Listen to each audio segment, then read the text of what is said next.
Welcome back to the yoga chat. I'm your host, Montana. I'm your host, May.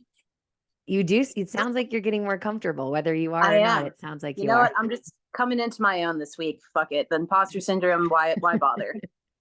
I have to start the episode by saying Mercury's in the microwave. So it's official. Also, when I found out, I thought that Mercury was in the microwave like at least a week ago. And then when Erin, who was on the show, who's an astrologer, she was episode 4 or 5. She posted something on Sunday like, just beware, Mercury goes in retrograde tomorrow. And I was like, tomorrow? It hasn't even started yet. You We're were feeling it screwed. early. Oh yeah. Oh yeah. So enough about that, even though I'm gonna keep saying Mercury's in the microwave because it just really gets me to my core. I love it so much. Our um our next guest, I'm so excited about the one and only Emily Porterand. Emily has been practicing yoga for 18 years. She's originally from New Mexico. She currently lives in a secret place in the mountains somewhere. And a fun fact about her is that Asia and Australia are the only two continents not traveled to. So, Emily, welcome. How are you? I'm so good. I'm so happy to be here. Thanks for asking me to come hang out. Of course. So because we'll dive into the yoga stuff in a second, but because we have permission to talk about this, another fun fact is that Emily has a stalker. So Emily, let's just nobody else knew that that was the elephant in the room, but May and I did. So let's just get that out of the way. Yeah, Can you tell us about yeah, your stalker? yeah. Hence the sort of Emily lives in the mountains. I oh gosh, 10 years ago, a little bit more than 10 years ago, 12 or 13 maybe.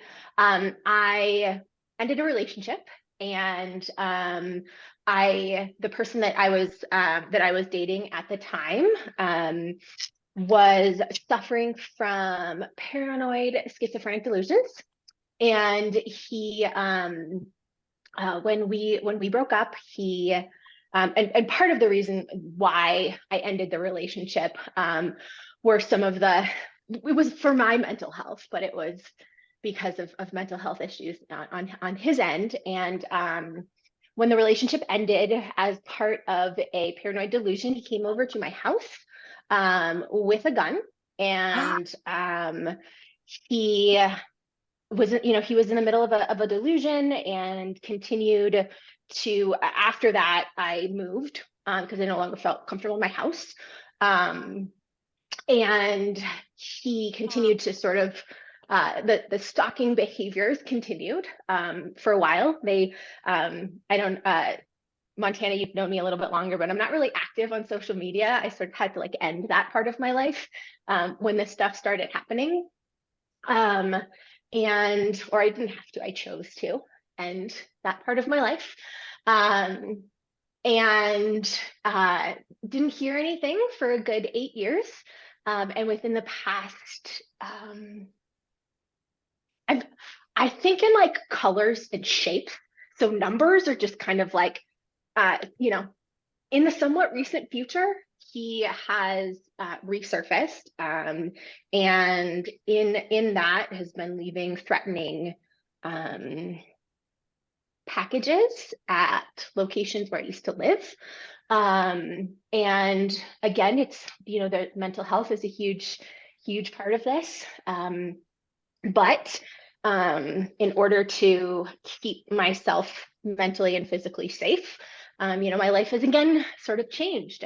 Montana, one of the things sort of that you knew about this, right, was at one point, this is a really fun day when it's like, hey, coworkers, do you like, I have a stalker. Anything weird going on social media? Anybody creepy asking you questions? This person was like going to my old house and harassing the people who lived there. And there's a huge part of what my yoga practice has looked like recently has been making choices and decisions to stay safe, but also not um, stop living the life that I enjoy. And it's really hard, it's really embarrassing to have a stalker.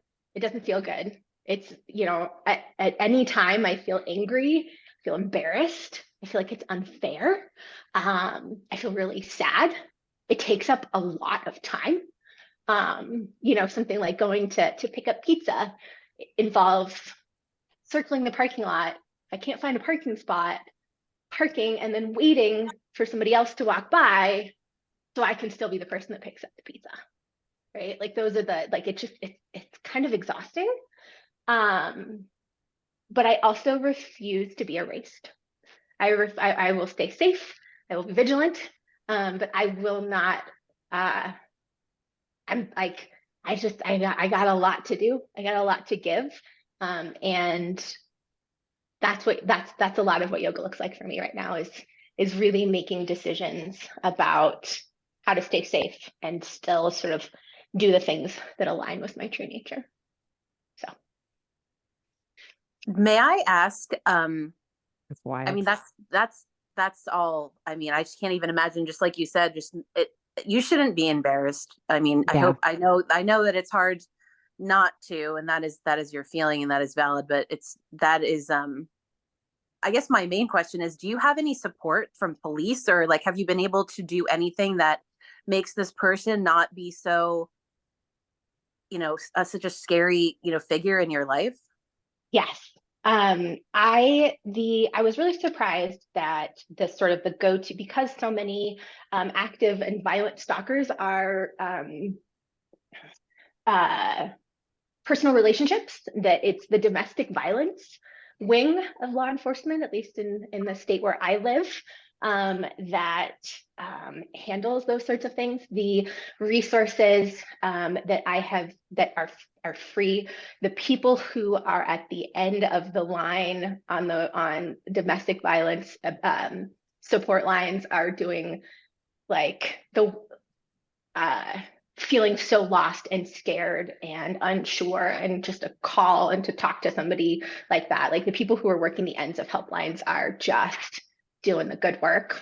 It's just that stuff's invaluable. Something that's been really interesting is that understanding, now May, you and I don't know each other very well, but like if something can be intellectualized, just like I'm your gal. Yeah. But some sort of one of the big interesting exercises for me in all of this has been understanding how that laws and legal support, police support have to consider so many people. Because on one hand, I would love to be able to call my local officer and be like, hey, this dude is here. But like also, it doesn't feel okay to me that somebody else across the street like could call and be like, when I'm just like, I don't know, standing in front of their house looking at a pretty flower, right? Like if there aren't real guidelines about what constitutes one behavior or another, it's really kind of a trip to think about how laws have to consider so many different audiences. And this is really the first time in my life where I have been on the receiving end of, or I have not been an audience that benefits from laws. And in the state, in some states in the US, I'm still relearning how to talk about that stuff. But some states in the US, it's not up to the person that reports stalking behavior or harassment to determine whether or not the person is taken to jail or arrested. It's up to, which on one hand, like from a domestic violence perspective, I totally get it. Also, right, like in order to establish a pattern of behavior, you have to make those calls, but I also don't want to escalate because that's my trump card. And so do I call, and it's when it's exhausting, it's that. But the help that I've gotten, people are so kind. People are so kind. People are so supportive. And the embarrassment part really is, it's like, I know I didn't do anything wrong, but this, like, my story involves my family a lot. Right now, my parents are the target, and we believe that it's this sort of ladder towards me. But right now, my parents are the target. They're safe. But like, I didn't do anything wrong, but it also wouldn't be happening if I hadn't brought this person into my life. And I'm okay with both of those, right? Like I don't feel guilt, but like when I'm talking about the yoga, right? For me, it's just this acceptance of like, Yeah. And like, if I had better taste in men, then like it's sort of like both are true and both are okay. I think. We've all chosen poorly at least once. So Yeah. Yeah. Oh my um, God, yeah. I'm so sorry that that's happening to you. That's incredibly challenging, and you're talking about it with like you still have empathy for this person, and Mhm. I think that that says a lot about who you are. That this person is putting you through so much, you know, struggle, anguish, internal, whatever we want to call it, and you're still offering them the empathy of not escalating it to a point where you feel, that you would actually get the relief you might need. Yeah. And I don't want to sort of poke holes, but part of it's really just self-preservation. Like I have to find this empathy. I have to remember the good parts of this person. Yeah. Otherwise, dealing with the fact that this was somebody that I was in a relationship with however long ago just I wouldn't be able to cope with it. So part of it's to be like, I am that. I'll call myself my like, right. Like it's also that, but something I do want to sort of, I mean, we could talk about this forever, but, I my husband has I used to one of the things he's delightful. Uh, and one of the things I've always said about what makes our relationship work so well is that he makes me feel safe, and it meant something different before this stuff really started to happen again. And as challenging as it is to be the person sort of at the center of it, I have yet to be able to sort of create the space to wrap my brain around what it was like for him. And he did everything right over and over and over again. He was supportive and thoughtful, and also sort of called me when it was like, okay, it's time to not obsess about this for today. Like, let's go for a walk. You're going to be okay. And he did everything right. And for that, I am so grateful. So you do have good taste in men. I do. Well, Yeah. and he has good taste in women. And that, and Amen. that, bingo. I think So too, yeah, like everything May said, I don't want to give you the I'm sorry's and that's got to suck and that's so hard and that's so challenging over and over and over again, because I know that's what you probably hear all the time. But obviously I say those things and I mean those things. And I think somehow, some way, while you were talking, I had so many thoughts, obviously. But I think that the way that I just related your story back to yoga and how you shared like there's the yoga within it as well.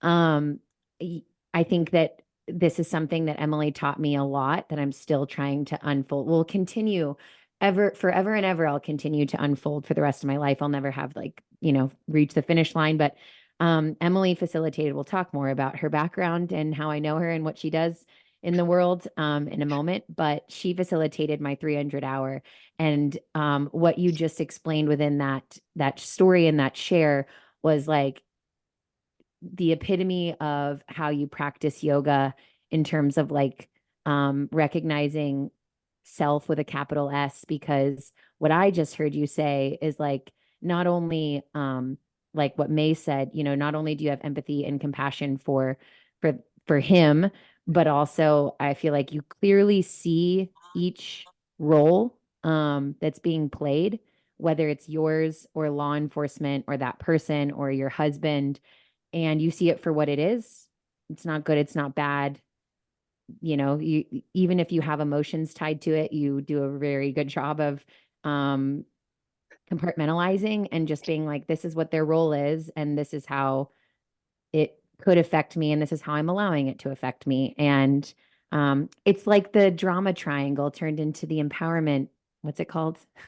No, I can't the remember, but empowerment dynamic. empowerment dynamic. Yes. Yeah. So yeah, I'm like watching you. I mean, I'm again don't want to harp on the I'm sorry's and that sucks and so challenging, but I'm sorry that this is the way that you're delivering it to me and expressing it to me in real life. But also it's really cool to see like, oh wait, all those things that Emily taught me about in my 300 hours, she is applying that in her real life in a very important and kind of not kind of but and scary way. And you're doing it. So Trying. She's practicing Enough. what she preaches, for lack of better term. Yeah, I think the 300 writing and facilitating that I've lost track of how many we've done at this point. It just all starts to blend together a little bit, but that made me such a better person because I really don't believe I sort of as a check for myself. It's really easy for me. I have the blessing and the curse of being able to be a chameleon. I think one of the reasons I'm an effective facilitator for things like advanced teacher training is I have no problem pausing, thinking about a different way to approach, right? Like putting on a different hat if that means that the person I'm trying to reach is going to be able to hear differently, for better or for worse. But one of the checks I sort of have for myself that I'm still sort of staying aligned with the things that feel like my true nature is like, I think it's irresponsible of facilitators to be unwilling to try on over and over and over again the things we're asking other people to do. It's not like it's irresponsible because then you can't speak from a place of experience, and then the message isn't as effective. Mm-hmm. I don't know, because you can always just tell when somebody's. Oh yeah, Yeah. we talk about that a lot. Yeah.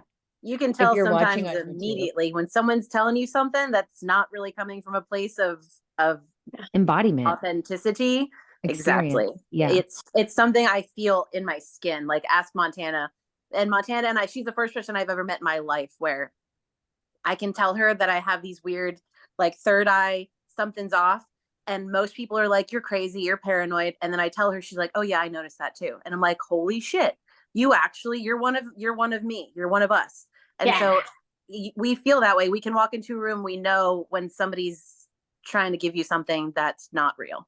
And I think that it's nice to know there are others of you out there, and that it makes all of us want to do things from a place that's real. And we want to embody what we're trying to teach, or it's not going to land in Yeah. a real way. Yeah. And it's okay to talk about when we don't do it right. We don't do it well, or we tried it and didn't work too. I think, for people who are in this, who maybe have gone through a YTT, been at it for a while and are sort of like scratching the itch to be a facilitator and stuff like that. It's such an illusion, right? You got to know everything. I don't know anything, right? But I did do the hard, long work of being absolutely okay with not knowing. And I think, right. And I just, I am curious by nature, but I also think it's so important as facilitators and leaders in any community to really talk about when it's not rainbows and butterflies shooting out of, Yeah. different I places. I wasn't planning on sharing this, and Emily, I don't know if I've told you this or not. But before the 300 hour, so after the 300 hour, when I was asked to be on the master trainer team, I had a conversation with Emily. I was like, I can't believe this happening. I'm so excited. And something that I remember Emily saying to me was, I think you're really good at something. You said something along the lines of like, you are really good, or you're open to being proved wrong. And when you said that, I was like, even just saying it now, I get butterflies because that was so not who I was at one point in my life. I get emotional. Like I was so defensive and had to be right. And because I thought that was the way that I could express, or not express, but the way that I could prove my value. And I think a lot of things throughout life, a lot of experiences have helped me understand the importance of curiosity and the value of being proved wrong. But the 300 hour was really where it like all landed for me. And so I was laying, I'm not, I wish I could lie, but I can't lie. And if I did, you two would know. I was laying in a tanning bed. Okay.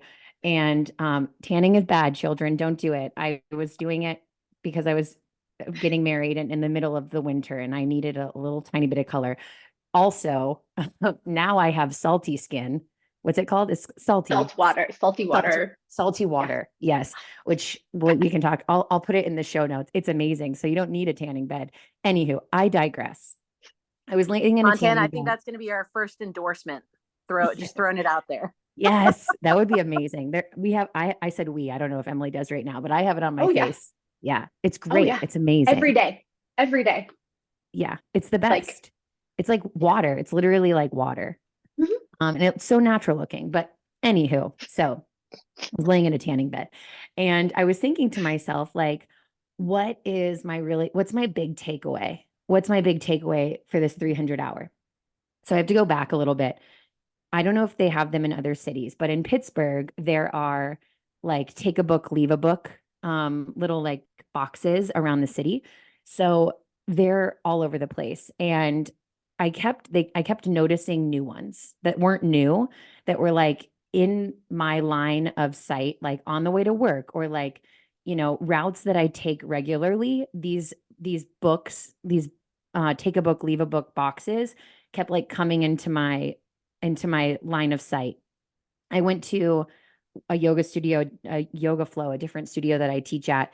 And all of a sudden in the lobby, there was a take a book, leave a book thing to the point where I was like, all right, universe, like, why do you keep showing me these? Like, what's the lesson here? So I'm laying in the tanning bed and I'm like, what's my big takeaway from the 300 hour? And I just start crying because I have this memory of being in first grade. There was a red box, a yellow box, and a green box. And those boxes were filled with books.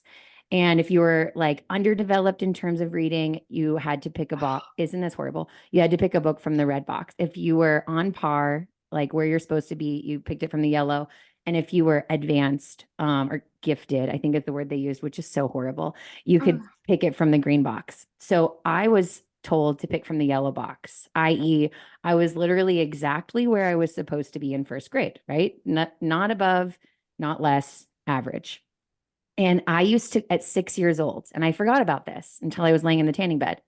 At 6 years old, I used to go up to the green box and pick books and pretend that I was reading them, even though I didn't know what they were saying because they were above my skill level at that point in my life. And so I'm like, again, I'm going to keep saying it, but I was laying in the tanning bed and I'm just crying because I'm like, oh my God, like that's my big takeaway. Like, be where you're at, like, be at the yellow box. And that's an honorable place to be. Like, it doesn't matter if you're picking from the yellow, the red, or the green box. But as soon as you start pretending like you're somewhere that you're not, then you no longer have the ability to go to where you want to be. So it was really it was a profound moment for me in that tanning bed. And Crying it in the was, tanning bed. yeah. And Did you get streaks? luckily I don't think so. But yeah, like all that to say is that like I really, Emily, you've done an amazing job at um doing exactly what you just said. Like um trying on the things that you're providing in order to recognize like what's working and what's isn't, or like to experience it or understand it from another person's lens or point of view. So um now I'm like, I feel like curiosity is like one of my superpowers, whereas like 4 years ago it was my kryptonite, which Also, is just a few thoughts. Your first grade classroom is also a metaphor for a yoga class, right? So if your teacher created a safe enough space where you didn't feel like you were being judged going to the yellow box, you wouldn't have felt the need to go to the green box. And I feel like that's the same as any yoga class. You go to a good yoga class with a good teacher who creates that space where you can fall down, you can use a block, you can use a strap, you don't feel like you're less than or whatever. Then you're going to stay at your yellow box because you're going to be where you are and you're going to feel comfortable there, and you're not going to feel the need to go to the green box in a place that's not quite where you're at. So there's that. And then also, while you were just talking, my parents came over and they're downstairs, but they're like, they could probably hear me. They're so loud and they always come early and they always bring their dog. So there was just pure chaos here for like the last 10 minutes. Um, and I also realized in the chaos that we never asked Emily what her astrological signs she's a are. Sagittarius. Okay. I am. There we go. I am. Yeah. Also, You know, this is how my brain works. I'm listening and there's like I'm a little bit of a chaos. Gemini. But yeah, I could, there we go. Not that you're much different, my friend. No. Sagittarius fire girl. Okay, but do you know Yeah. your moon and your rising? no idea. Okay, cool. No idea. I once had a dear friend of mine actually suggest strongly that I did not get into astrology because she said that I spend enough time trying to understand people's behavior. I didn't need like another structure to do it. And I was like, I okay. I cannot relate more to anything. I try to understand people's behavior to a fault, where I'm like feeling sorry for serial killers on TV shows. So I'm with you there, my friend. Yeah. It's really nice when someone else sets those really clear boundaries for you. Like, you don't Yeah. need this, right? Like, it's just going to be more exhausting. It's like, okay, He knows You're you like, well. Great. thank you. Sagittarius. Yeah. We'll leave it at Yeah. that. Yeah. Yeah, well, all right, cool. I feel like May, thank you for bringing us back on track. Emily is a Yeah, Sagittarius. I am. So on that note, Emily, will you give us a little bit of background on who you are, where you come from, and what role you play now in terms of your life, whether that's Yeah. on the mat, off the mat, professionally, for fun, all the things. All over the place. So I'm somebody who, like, in terms of like who I am, I think like um I'm a really big cheerleader. I get really excited about not like actual like the art of cheering, but I really I feel like I'm at my sort of like fulfilling a greater purpose when I'm behind the scenes, like supporting somebody else to do their work. I'm curious. I am somebody who thrives uh, under pressure, especially professionally. Um, I'm, uh, a chronic student. I am like a stage 4 perfectionist. Uh, I am, uh, yeah, I have a sort of just a sort of an interesting family tree. I've been an only youngest, middle, and only youngest and middle child, sort of a different, all within the same family structure at different points. Um, yeah, and I started I started practicing yoga. My first yoga class was a date. It was like date number 3. And I'm I'm I'm I'm competitive, but like not in a very typical sense. And this person and I we're really like trying to one up one another. Our like third date, we met at a bar. We were wearing this like I was wearing the women's version of the same pair of pants that he was wearing in the men's version. And only time I've ever like actually gone out with somebody that I like met at a bar. And on like our second or third date, we went to a haunted cornfield. And I remember somebody jumping out and scaring the shit out of us, and him taking me and putting me between him and the person that was scaring. He was so embarrassed. I thought it was hilarious. I was like, I would have done the same thing.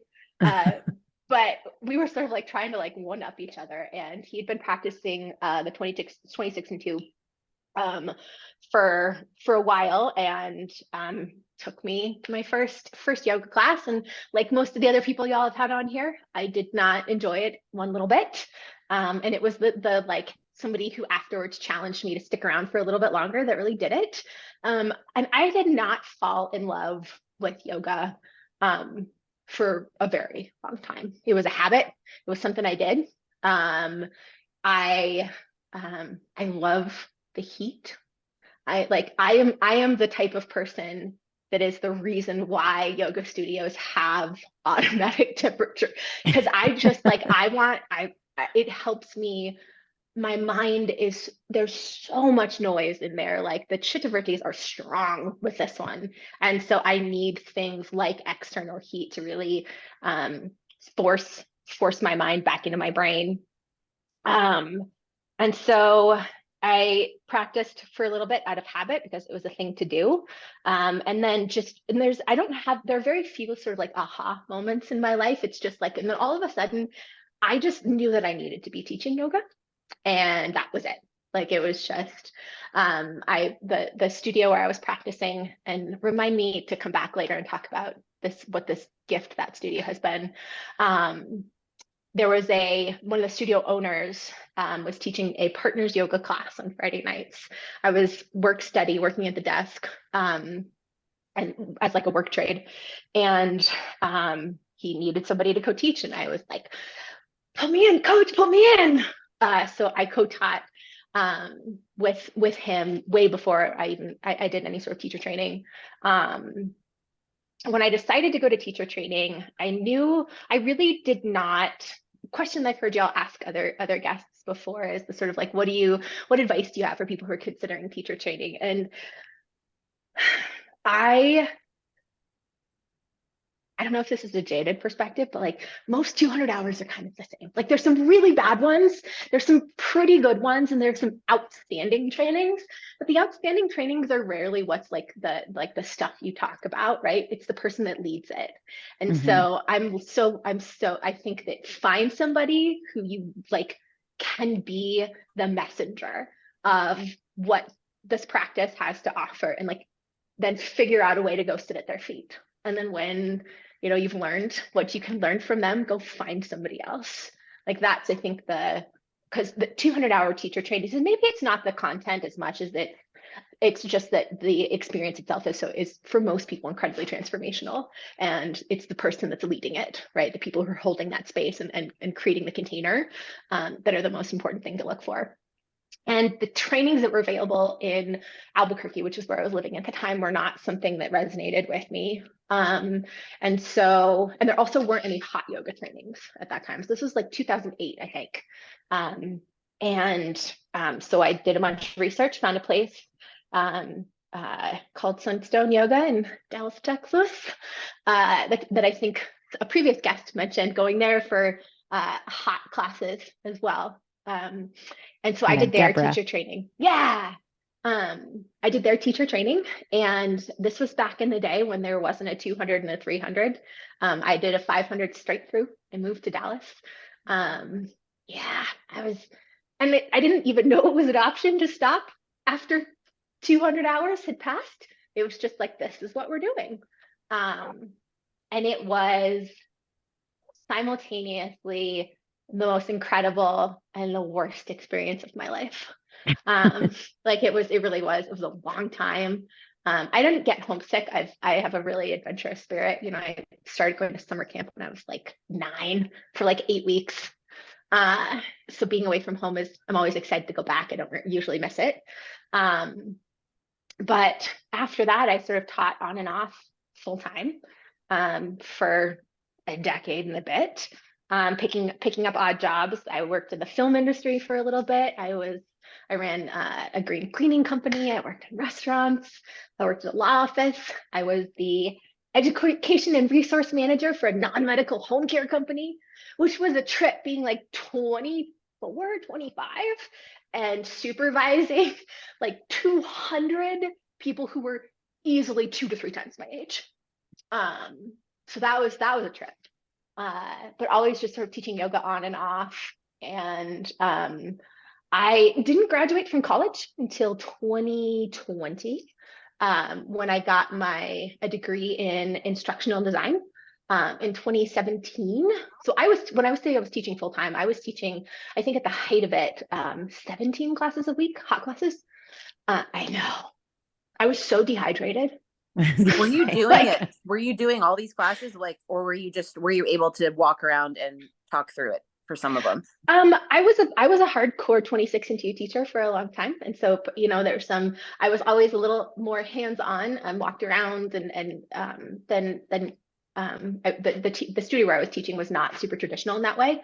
But they weren't all hot classes. Some of them, my specialty for a while was student athletes. I love other people's teenagers. They're so awkward, just delightful. And I loved working with them. So I did a lot of that stuff too. And then I've got great hair and shitty bones. And I had to have a total hip replacement in 2017. I know, I upgraded. titanium now. And I was sort of like looking down sort of like at what the future looked like. And I yoga is just like the shape that the offering I have for the world took. I think of myself as somebody who's an educator more than anything else. And yoga was just the sort of where my home was for a long time. And I knew I wanted to continue doing that. And I didn't want to get a master's in education because so I found I had like enrolled and dropped out, enrolled and dropped out in college a couple of different times, and was able to get a degree in instructional design, which was sort of like the next best thing. And then the pandemic happened. I was working with Yoga 6 at the time, the studio where the first studio to open after Yoga 6 was became part of the Expo portfolio, was in the town where I was living. And Kelly Turner, the one and only, came and did our bridge. And a couple months later, I was put in the lead teacher position. I was offered the lead teacher position. And I think a month after that, I sent her a 4-minute animated video on why she needed to hire me as a master trainer. Because, you know, fastest way to get what you want is to ask for it. And I joined the master trainer team back with Val and Zach as part of the original 4. And I, you know, we did a bunch of I did the traveling stuff, the bridges across, you know, for supporting new studios. But there was a pocket of time during the pandemic where people with my skill set were in high demand, and I was at the right place at the right time with the right person as a supervisor. And I had so much freedom to play. So I, within a matter of days, converted the 200 hour that y'all lead in person, converted that largely into a virtual training. Did the same sort of with the bridge trainings that we've been leading in person up to that point, and just sort of continued that. The origin of the Yoga 6 300-hour YTT is with myself, Zach, and Christine Kick. We all sort of were looking at what was happening to studios. It was heartbreaking to watch studios close and people who had worked so hard to be full-time yoga teachers, just everything crumbled. And to be honest, really bad teachers fell off the wagon. And I wasn't sad about that, because I think that the quality of teaching and yoga overall really increased because people either had to upskill and really become excellent teachers to connect to people virtually, or to get them excited about coming back or practicing in a mask, or you know, stuff like that. And so I think that overall, one of the positive impacts of the pandemic in the yoga community was that teachers just had to get better. We just had to get better because the stakes were higher. And anyway, we were sort of watching this thing. And for me, this was my real purpose. Is I was watching our community, and especially with my background in sort of adult learning. And I was so disappointed that we're at this like disruption point. And the instinct was to make things, wasn't to make it better. The instinct was to like dumb things down, or right, like when I won't continue on that because I have lots of feelings about Yoga Alliance and their requirements, but I knew that's where you were going. But what happened was we decided we wanted to come out on the other end with something that was new and something that was better, and just sort of like not participate in the or to make a choice to survive differently. And we were really lucky to be in a place with a supervisor like Kelly Turner, who gave us the freedom to have that playground, and also the security, and we had other work. So we could do that as well. And so 300 hours, a big part of my professional journey for a long time. I moved into a senior master trainer position when I really started on doing less of the sort of live stuff and more of the support stuff. I had the delight of getting to play with the onboarding teacher stuff for Yoga 6. I got to do a lot of that stuff, which was so fun.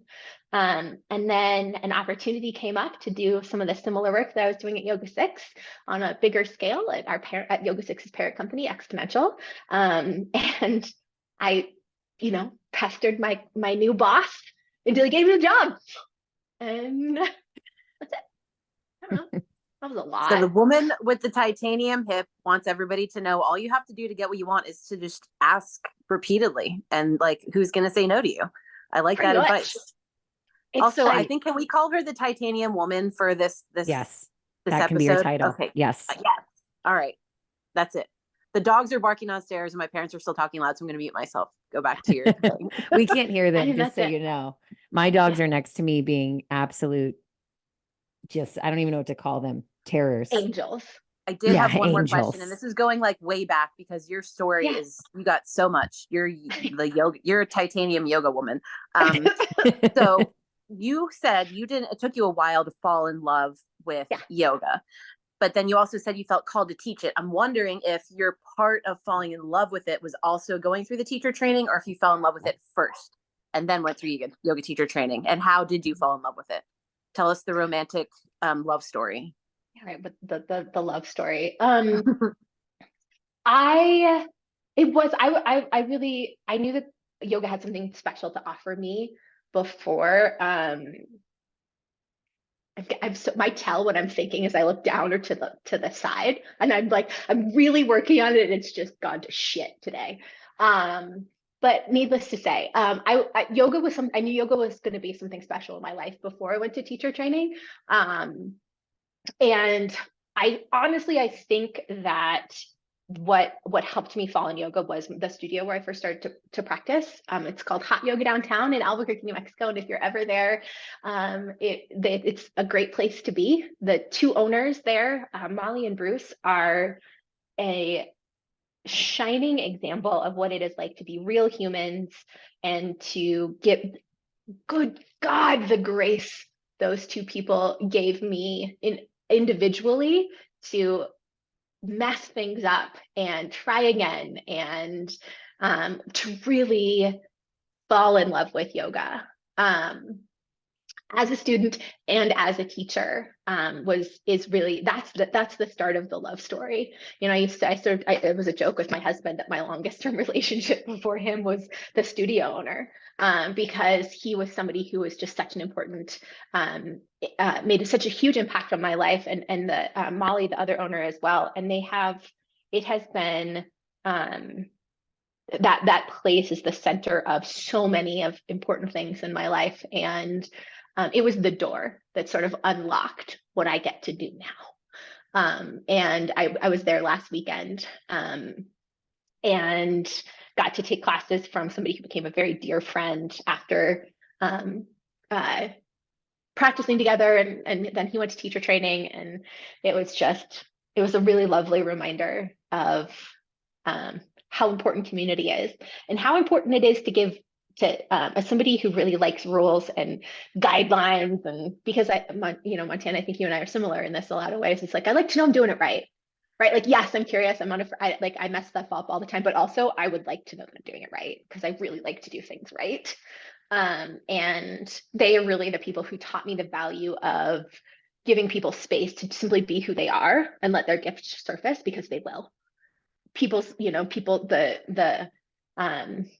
A surefire way to dampen your own goodness or someone else's potential is to dig in on one, in my opinion, in one way to do anything. And this sort of like, I like to poke holes in the ceiling of like the perceptions that I bring as often as possible, because giving other people space to just be who they are and let their offerings surface, whatever those are, has been such a gift for me.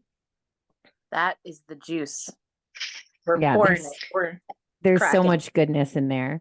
I also, how you just described, what's it called again? Say the Hot Yoga Downtown. Hot Yoga Downtown. And also, what a great name. Is similar to how I feel about when you said like it was the springboard or the first door opening to where I am now. That's how I feel about Yoga Flow. And I just have to shout out Dominique Ponco, who facilitated my 200 hour and owns that studio. I recently, I think I've talked about it on this podcast, started incorporating like a new format of teaching there.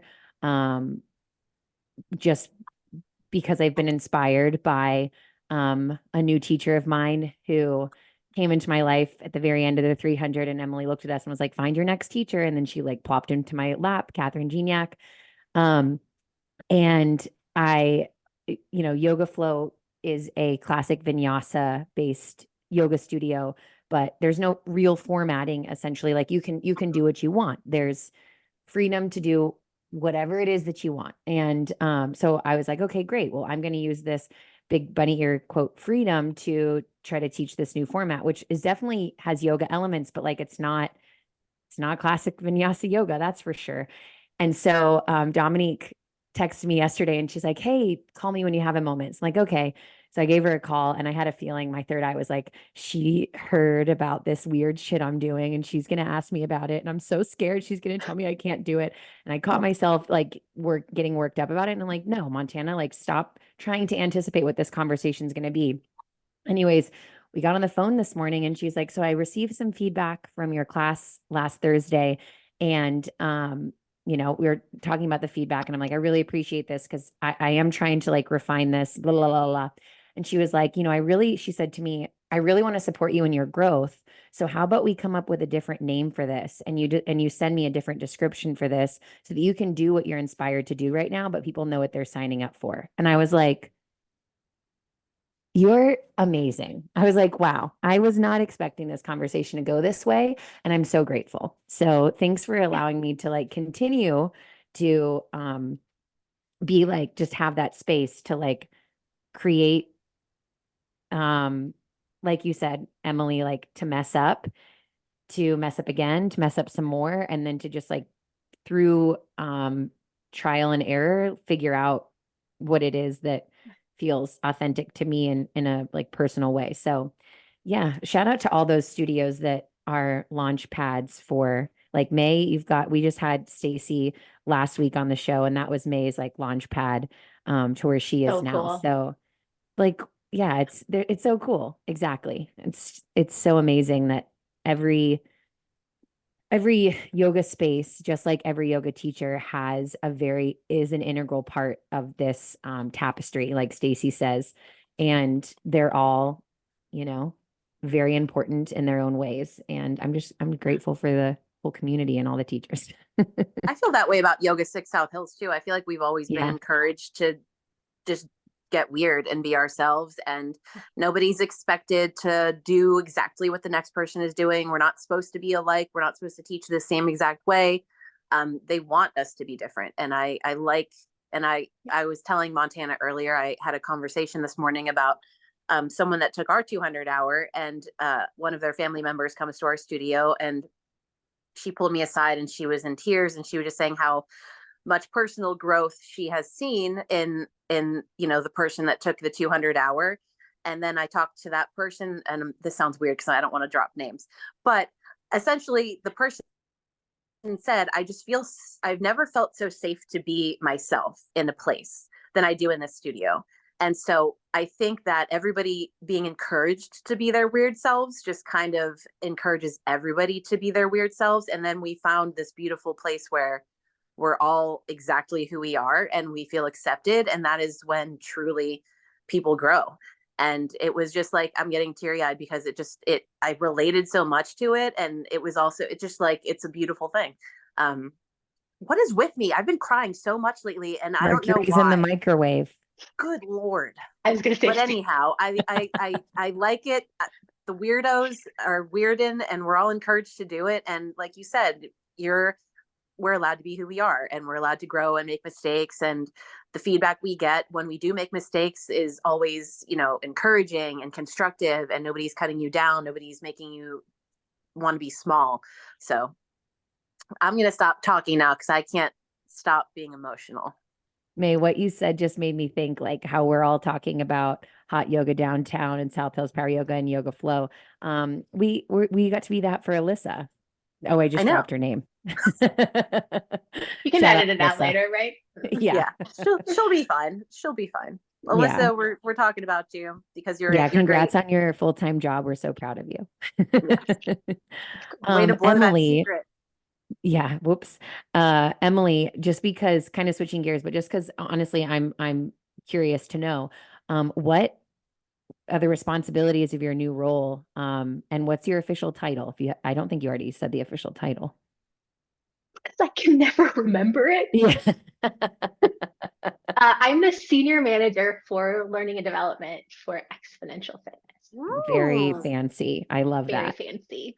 very. Um, it's very fancy. And similar to the sort of perfect situation, I've had a couple people, um, somebody who knows me from the work that I've done at Yoga Six. Those at Yoga Six, I think, for like maybe again, I think in circles and like shapes and colors, maybe 4 years. I don't know. And so somebody who I knew was like, I can't imagine anybody who's better suited for this role. And I also wouldn't wish it on anybody. And I was like, thank you. Um, so I have the pleasure of getting to sit back and learn and listen to all of the 10 brands under the Exponential umbrella. And I am, when you ask me sort of like, who am I? I'm also a problem solver. I'm like constitutionally incapable of like not implementing a solution if I see one. It's not okay. But I have the delight of getting to sit back and learn and listen from brands and look for patterns and solutions that can support the people who are doing the work of helping people across the country, helping business owners across the country open studios where people get to build community and challenge their bodies and their minds in a different modality. And it's a position with a lot of it's evolving, which I like. And also there's no measurement for success, which is terrifying. But I don't think I'm supposed to be having anywhere near as much fun as I am. It feels like a really big playground. And I'm also, terrified that it's hard because it's a really challenging job. And one of the greatest challenges is I think in any time when you're like shifting into a new role, right? Thinking about going from like a teacher to somebody who is facilitating a 200-hour, or perhaps, I don't know, facilitating your first in-person 300-hour, and taking your first 300 hours. Super excited for both of you about that. Hell But yeah. it's so exciting, and also understanding, like navigating what new roles mean for old relationships are incredibly challenging. It's so fun. I'm having so much fun. Good. Like it's I'm like, how new roles, say that last sentence again. I was like, Micah Jarapa. How new roles change old relationships. What was it that yeah. you said? I don't Yeah. know. I think that's what I said. But Yeah.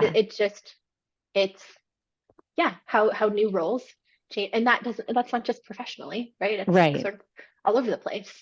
Um, because it's nonsense to pretend that those things don't, right? Like we all, I think, as a community of humans, like sharing an experience, regardless of if it's in the yoga sphere or not, we could all give one another a little bit more grace, myself included, for understanding what an individual's unique challenges are in change. Hmm. Because it hits everybody a little different. Yeah, Yeah. totally. That's It's like just, yeah, it's hard. that's like something I'm gonna carry with me. It's something I've been thinking about a lot, and you just put words to it, which Emily is really good at doing that. Um, yeah, how new roles change old relationships. One thing that I'll say too, in regards to that, because even going way back to the beginning of this conversation, when Emily said, when you were talking about social media and you were like, I had to change my life in that way. And you were like, no, I chose to change my life in that way. And if you didn't already notice, all of the times that Emily would change small little words in the way that she says things, go back and start this episode over, because that's like I have so many favorite things about you, but the way Emily chooses her language is so intentional and thoughtful and inspiring. And like when I have to have a hard conversation, even with like my mom, I'm like, hey, Emily, this is what I'm going through. This is what I want to get across. What is it called? Chat Chat GPT or GPT. whatever. Yeah. Yeah. Emily is Chat GPT. I'm like, hi, AI friend. Can you tell me how to explain this in a concise, clear, thoughtful, polite, kind, gracious way? And I think you're part of the reason too, Emily, why I am such a nerd when it comes to languaging in a yoga studio. You've just allowed me to expand beyond that and be a nerd when it comes to language out of a yoga studio. Because it's so important and it's so delicate and it's so nuanced, but it has such big impacts, Mhm. such big impacts. Yeah. Yeah. Well, So, and I think anybody in a position of leadership, regardless if that's, I think I've said this to you before, Montana, too, like I am, every chance I get, I want to remind people of the incredible responsibility that comes along. It's not just in terms of like being a facilitator for a 200-hour, like leading a yoga class, like, mhm. you know, I don't know. I almost said it. Um, there's a lot of opportunities to play outside in where I live. And, encountering somebody who's new at an activity and just, giving them the space, right? Like slowing down, even though you're really stoked about how fast you can go, right? Those sorts of things, like that has the power to either make or break someone's experience. And that's not something I think we take seriously enough in general.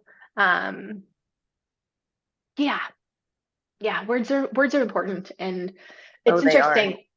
Uh, you want to hear where that comes from for me? Yeah. Not a good place, actually. It's a survival thing it Hmm. was a survival thing for me because I grew up I grew up in a family that does not fit cultural norms a whole bunch of different ways. And I went to a Catholic high school and I needed to figure out a way to be friends and like make people like me, right? Because that's what you do in high school. And not stand out. And so I got really good at linguistic gymnastics. Um, and it is a tool that has, I think, served me well sort of later on in life, but that's where it started. And then there was a mentor of mine, and this is somebody who held up a whole lot of mirrors for me in a bunch of different places, and frankly really made me mad a lot of the times. And the way that work sort of came up again for me was in thinking about how as a yoga teacher, uh, how we talk about students and classes. And a very intentional language shift that I made is I try very hard not to say my students because they're not my students. They're people who are coming to play yoga, right? I just happen to be the person that they give the microphone, right? Like I put those things together, right? And it's not my class, right? It's a class, and we're all just sort of practicing together. And that really helped me because I also am really comfortable saying that, like, I'm a pretty good yoga teacher, I'm a pretty good facilitator, and it's okay to be confident in that. But I also needed to give myself uh, some check-ins that reminded me that, like, it's not about whether or not I'm a good yoga teacher, right? We're all just there to practice together. And there's something to learn from everybody who's in the room. I just have the microphone and the letters behind my name. Like, The juice. Freshly squeezed juice. We do this and it looks like we're cracking black pepper on a Caesar salad Emily every knows, time. she But now we're listens. just gonna keep doing it. We're just doing it. I love it. I dig it. I dig it. Yeah. Uh, I'm um, not teaching anymore, which is weird. oh, I was I going was to gonna ask that ask, actually. so Yeah. is this your new role, like a corporate job? Like you're not, Yes. okay. How does Yeah. that, has that transition been kind of wild? It hasn't. Um, the work I was doing at Yoga 6, I expected it to be a little bit more than it was. I'm also Mhm. like this is, I don't know, 2 months old, maybe. Because Yeah. this change is very new. Right. And um, the work that I was doing for Yoga 6 was pretty dissimilar to the stuff that you'll see Montana doing. I was doing the stuff I was doing was a lot heavier on the administrative side, behind the scenes, Right. doing a lot of that stuff, creating structures and systems. Like, don't threaten me with a good time. Mhm. And so I was really already doing a lot of sort of like solo desk work. And in part of applying for this job, and like I said, pestering my new boss until he gave me the job, was understanding the difference between like a dream job and a dream life.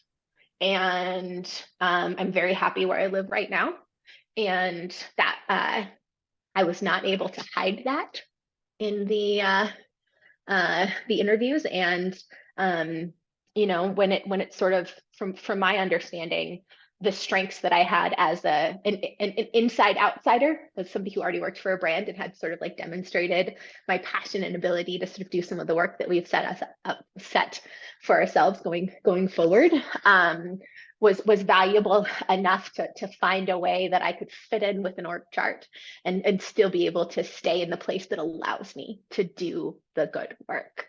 And so I'm traveling more. I visit the office once a month, which is delightful.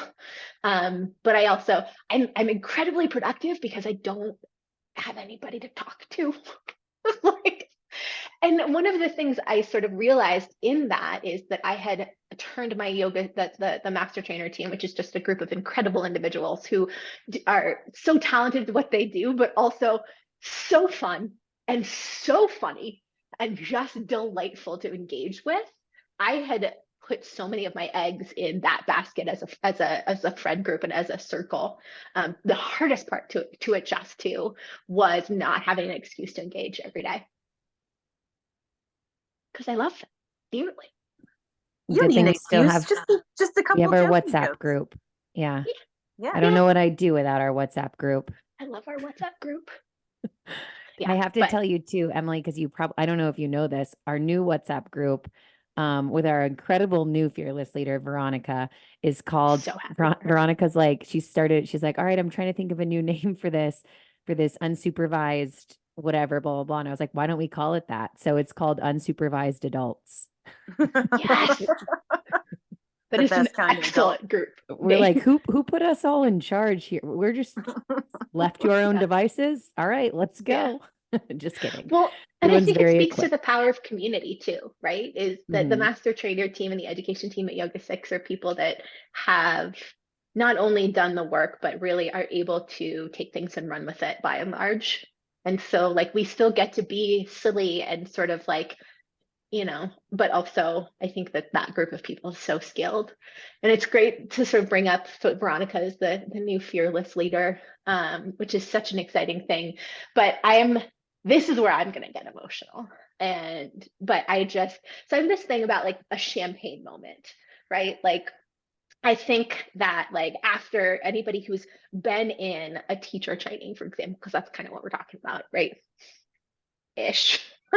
Is right, like the excitement and sometimes the sadness, right, like mourning sort of the loss or the end of something that was really transformational and big, and sort of like, what do I fill that space with? But like the tendency for celebrations to really center around the end of something isn't something that isn't what, like, never really sat right with me. And so the champagne moment for me is like, there's like, right, like we should definitely have a party, because finishing a training is incredible. And that's one of the hardest things I think for me about virtual trainings, is that you don't get that sort of like, right, like an hour on Zoom to just like hang out and drink wine together. It's weird. Like, I feel confident saying that I'm skilled in sort of like creating a conversational environment in big groups on Zoom, but like it's just weird.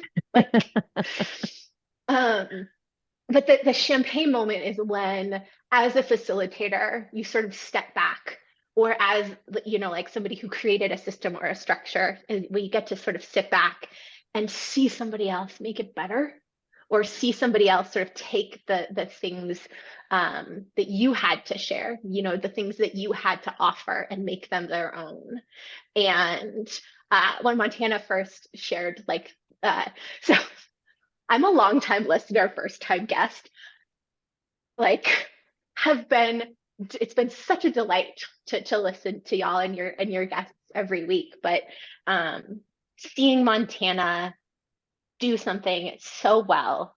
May, I don't know you as well, so it's not as meaningful. Sorry. No worries. It's all good. No worries. But to really sort of see that blossom, and some of the other things that have really you've been able to sort of achieve in the short time that we've known one another is that's the juice for me as a facilitator, as a teacher. I think the first time it ever happened to me, I remember this person's name. I remember exactly where she was in the room. We were doing Camel. It was back in my 26 and 2 days. And she'd been coming to class every day, every week, without fail, 4:00 Thursdays. And good God, this woman would not let go in Camel. It was just like, how you can just sort of like, you can see as a teacher who looks at people's bodies in a very appropriate way all day long, right? You can sort of see how people hold on to tension. And one day she just let go. And it was just like, it's still to this day, that's one of the things I sort of like tuck into my back pocket and pull out when I get really sort of like burnt out and disenchanted with yoga. But it's another one, this sort of like champagne moment, getting to sit here and hang out on Montana's and May's podcast, because it's something that just sort of, there were little flickers of it when we were doing the 300 together. So cool. I can't tell you how much we both appreciate your support. And it's true, May. Emily will text me and be like, I loved this, specific part of whatever. I mean, you can tell anyone that's been listening, Emily like asked our questions for us pretty much. It was like, I know you asked this, so here's the answer. I know you asked this, here's the answer. And I'm like, yes, girl does her homework. Long time. It wasn't even homework. Yeah. Exactly. So thank you so much for that. I so appreciate it. I shared with Emily too, but I want to let the listeners know as well in the 300 hour part of the 300 hours. Sorry for that pause, friends. Is to at the very end, you present a passion project, and that can be about any topic and presented in any way that you feel inspired to do so. And so I was thinking the whole time about the two things that I'd like to base my passion project on are either hosting a retreat or creating a podcast. And I told Emily when I started, I can't remember if we were talking about the podcast or the retreats. I was like, I don't think I ever told you that I was deciding between the two of these, and I went with hosting retreats. And now somehow, some way, by hard work and manifestation and being in the right place at the right time, both of these things are happening. And it's really all cool happening. yeah, it's all happening. It's really cool. It's a beautiful reminder that like in retrospect, these things are always so much more clear. So like everything else that I'm working toward in my life and everything else that you guys are working toward in your life, it's like they'll come in due time. And if they don't, they're not supposed to. Something else way better and way more aligned will be there. And then we'll look back on it in retrospect and be like, oh man, remember whenever we were just sitting in the living room and I had to pause the recording because my dogs are insane? Man, can't believe that we are here now. We've come so far.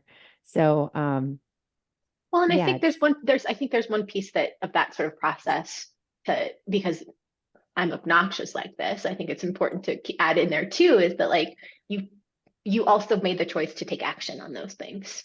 Right? Like you took action, you were brave, right? Like you found the person who you thought could help open the doors for the retreat, right? That's what it's called, right? The retreat. yes. Yeah. Yep. Yeah. And because it takes action too. That's the thing. We're all just sort of like we're like this. We're the keepers of dreams, and I having a role in whatever part of someone finding their courage or strength or whatever to be like, no, this is what I want, and to be willing to do the hard work and take the action. It's so cool. But there's that, like, I don't think we talk about that part enough too. It's like, yeah, I Yeah. had this dream, I thought about it, right? Like the manifestation part, 100% aligned with that stuff. But I don't think, especially in the yoga community, I think we can do a better job of highlighting the hard work that Yeah. comes afterwards. And you've worked so hard, and it's so cool. Yeah. Thank you. Likewise to both of you. It's so mutual. It's so fun to watch. Yeah. To remember too that we're all just mirrors to each other. So Yeah. It's walking each so other home. yeah, amen. Well, on that note, Emily, you know our last question. I do. Do you think yoga can change the world? Yes or no, and why? I don't. I had a feeling you were going to say that. I was like, let's Yes, the hear only it. one, the The contrarian. first I love one, it. first Let's one. go. And to sort of pull back the curtain a little bit, I almost said no when you asked me this, asked me to come on, because I wasn't quite sure so no, I don't think that yoga can change the world. But my sort of the caveat there for me is I don't think that yoga alone can change the world, because um, and this is not a like good, bad, west, east thing, but my experience of the practice, or the access that I've had to the practice of yoga as a woman in the West, right, has been largely focused on inner work, self-improvement, improvement of relationship with self, with a capital S. And that work is so hard, and it's so important, and it's really painful and really joyful and really important work. But I think it's really important to draw the line between changing a relationship with self and changing the world, because like, and anybody who's still listening at this point, like, if you don't agree with what I'm about to say, like, you've self-selected out like very long time ago, is this idea that like I don't feel comfortable saying like yoga saved my life, because we're like, when we think about like yoga as a noun or a verb, right? Like yoga yoga opened the door to the things that give me the life that I love. And part of that for me, as somebody who is just like constitutionally, like, I am as agitated, and as like my default reaction to things is like rage, like absolute rage. I'm this, like, what people experience of me is not that, right? But anyway, living with ease and the physical and mental strength to try and often achieve things I never thought would be possible for me before I started practicing yoga. That stuff, I don't want to discount that. But when I say that yoga can't change the world, it has two meanings for me. And the first one is that yoga isn't the only way to change the world. I think as a yoga community, we do not do a great job in practice of honoring other people's paths to the peace and strength and stability that we have found through practice. And part of it's because, like, right, our own happiness is all we ever know. And so, right, like, I'm not going to be a very effective advocate for something that brings somebody else happiness, but I think we've got some work to do as a community to create more space for other people's pathways. So in that way, like, yoga can't, or isn't the only way to change the world. But also that yoga alone can't change the world. Because I was watching both of your faces a little bit when I said, right, like, talked about like how important and hard and painful the work is, like, inner. Like, that's just me. When the complex problems that face the world right now, like, the scale to which that work becomes even more challenging and painful and important and joyful, like, is exponentially larger. And so and like, also doing it for somebody else that has perhaps no immediate impact on like my happiness and my world and stuff like that, it's really hard to stay consistent and diligent. And we're talking about abhyasa, right? Like, coming back, sustaining over a long period of time without interruption, with reverence, like it becomes exponentially harder when it is something that is right for somebody else. Even as yoga teachers who kind of like professionally hold space for other people. And I sort of like drawing the line between the difference between self-improvement and changing things for a larger community. While an individual practice is a huge, really important piece of that puzzle, I think we owe it to the teachers that came before us and the people who we serve as yoga teachers. I'm including myself in this, not to let ourselves off the hook and sort of subscribe to this idea that because I am practicing my yoga, right? Like it's not automatic, right? The world's not going to actually be a better place because I'm practicing yoga. I'm going to be a better citizen. I'm going to be a better participant in my community, in my world. But like, you know, it's not going to change the complex problems that we're all facing. It's a huge part, but I'm really excited to see how the yoga community, again, including myself in that, how we take the incredible gifts that this practice has given us as individuals, and within a societal structure where individuality really is a central focus, how we use it as sort of like a radical weapon to bring back in this like sense of like, right, of merging with something that's bigger. I'm so excited to sort of sit back and watch that happen. I think we're getting there, but it's a really long answer. Sorry. No, I liked that was a completely different perspective that we have not been introduced to, and it makes a lot of sense, and it makes me feel differently about the way I've been thinking about it as well. So no, I appreciate your answer. I hope everybody's still listening, and I'm sure they are, because we're not just going to turn people off if we don't necessarily agree with what they're saying. The thing is too, I don't think Montana and I have ever really answered the question ourselves. And like you said, I'm calling us out here.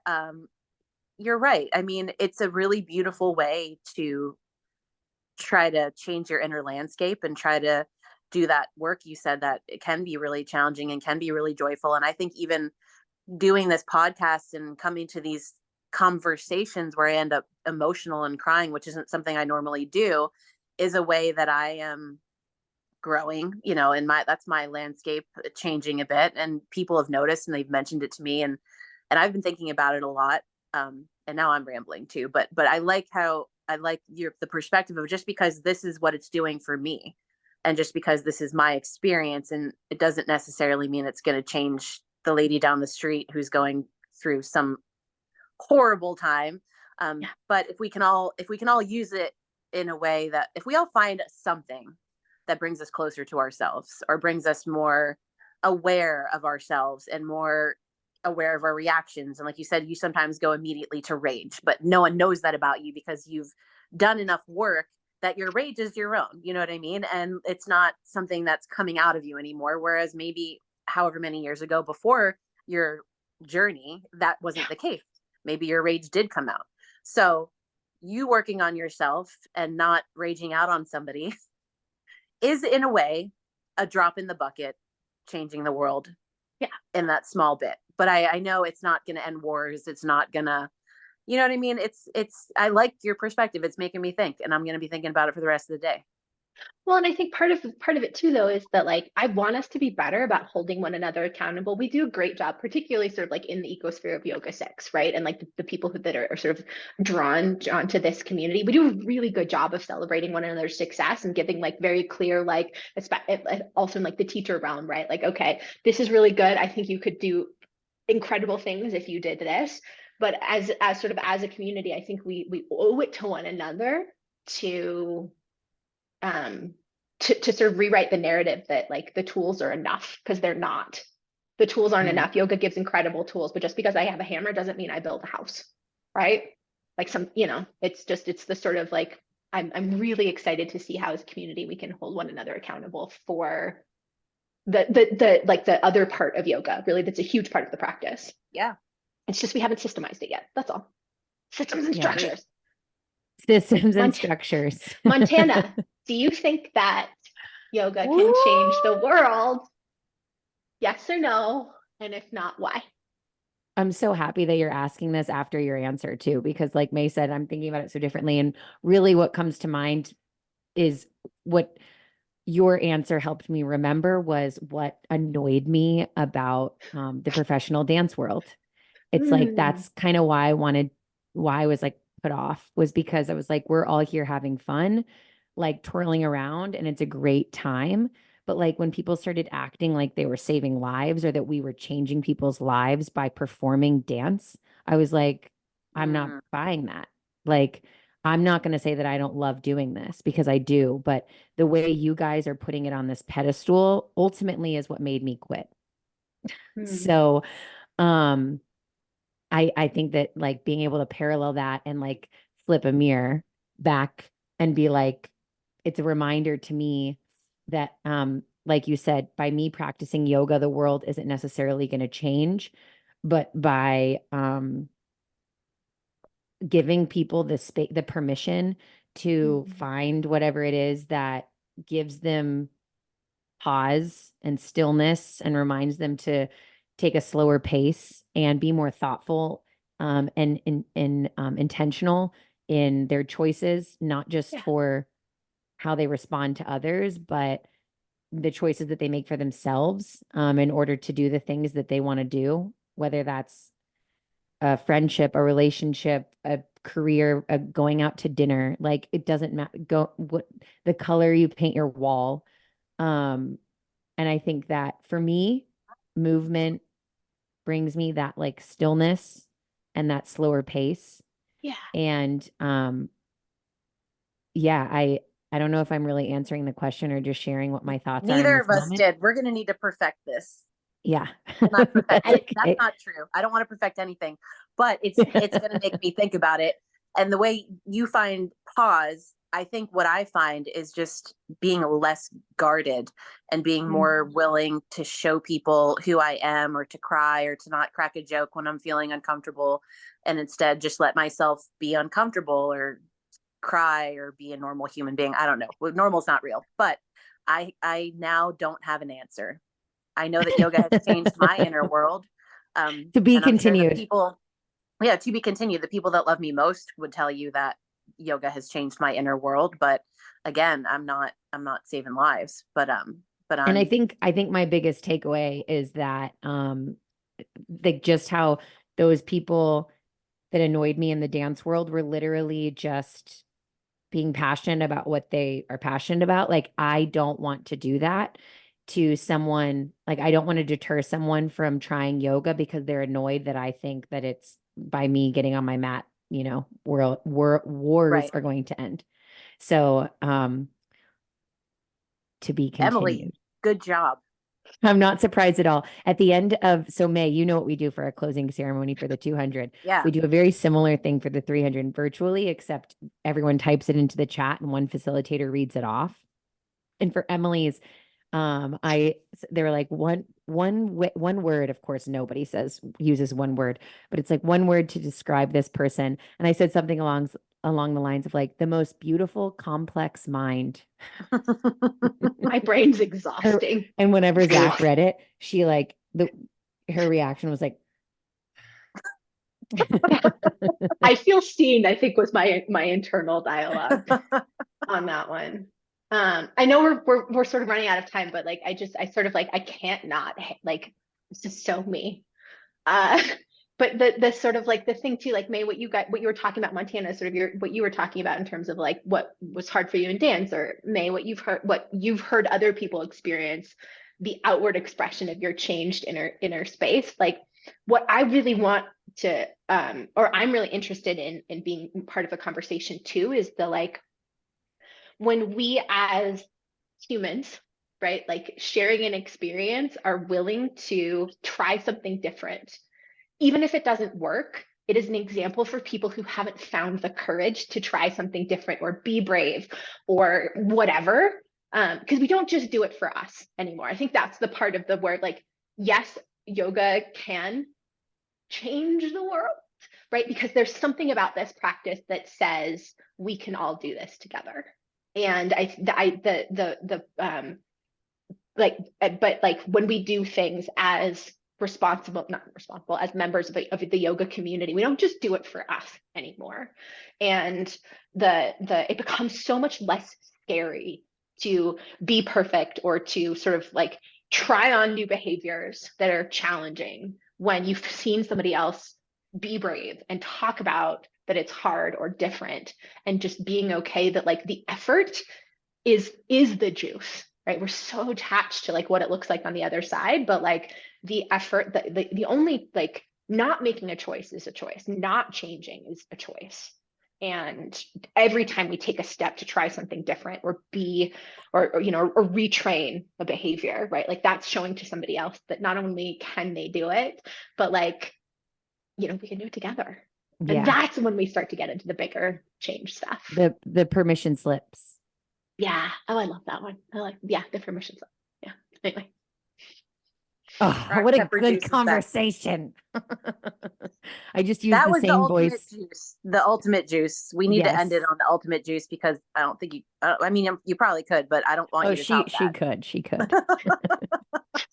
Hanging out with my friends, man. Yeah. That's all. Well, Thanks, thank y'all. you so much, Emily, for your time. This So has fun. been so exciting. I'm so thrilled to get to share this with all of our listeners. And yeah, thank you. You're amazing. I'm And gonna go I'm just so ponder grateful. my life. Yeah, go on a walk and I'll just send you an email, digest Emily. all of that. Please. Okay. I will dig in more. Yeah. Perfect.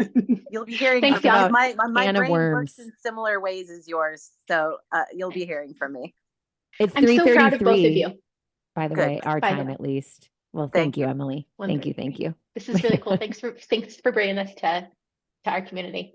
It's really Yeah. important. Thanks for being honest and giving us new perspectives about stuff. Absolutely. Which So is lucky always, to have you. that does change the world. New perspectives do change the world. I'll just throw that out there. Bam. That's Full the circle. juice. That is the fucking juice. All right, you guys. All right, Well, y'all. thank you so much. Thanks. Have a great Bye. Good to see you. afternoon. Bye. Bye.